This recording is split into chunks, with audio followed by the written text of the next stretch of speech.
The purpose of this video is to talk about how to specify properties for the feed tank, raffinate tank, and extract tank. Just like how we need to design the Adsorber, we need to design the tanks, but they're not as complicated because they just don't have anything in it except for this gas mixture. No adsorbent, right? So it's much easier. Just like Adsorber, we need to initialize the feed tank. It can be either at the feed gas at the feed pressure or extract product gas at the feed pressure. So you can specify different initial condition for the feed tank, as well as the temperature and the pressure. And notice that in order for simulation to work, think about it. Which unit should have the highest pressure in our pressure process flow diagram? It should be the feed tank, right? When you think about it, because pressure can only go down unless you pressurize it, but we're not pressurizing it anywhere between the tanks and the adsorption columns, the feed tank and the adsorption column. So it's going to go down, there's going to be pressure drop.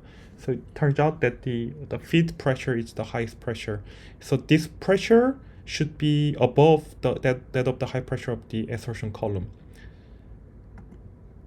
Geometry is another important aspect of the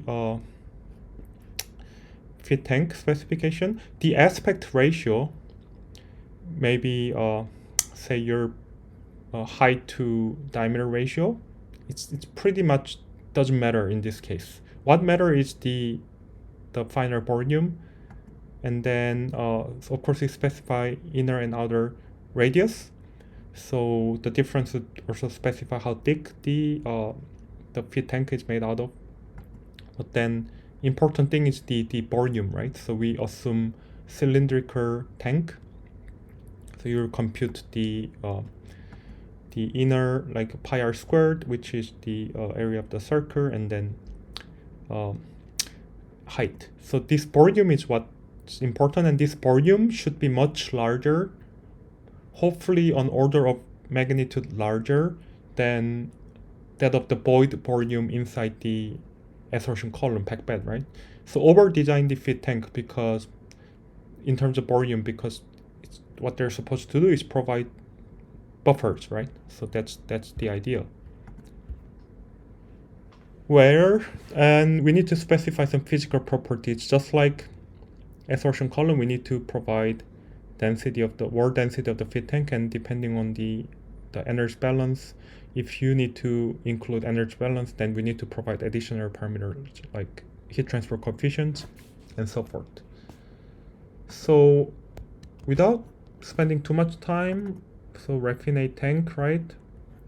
Pretty much similar to that of the product tank, but then of course we need to initialize the raffinate tank, but there's actually a few more different initial conditions, right? So you can kind of try to think about which initial conditions is the best for the simulation that you're trying to run, as well as the temperature and the pressure of the raffinate tank, and make sure that this pressure is lower than the less than equal to the outlet pressure of the adsorption column. Otherwise there's going to be backflow, but then we have the backflow regulator, but still the simulation would be able to handle that, but you wouldn't be able to generate any product if this pressure is larger than the pressure at the product end of the adsorption column. So that's one thing. Geometry, same deal here. You want to use the raffinate product tank as a buffer tank, so over design it by in terms of volume, in terms of one order of magnitude, and then you need to specify these physical properties. And then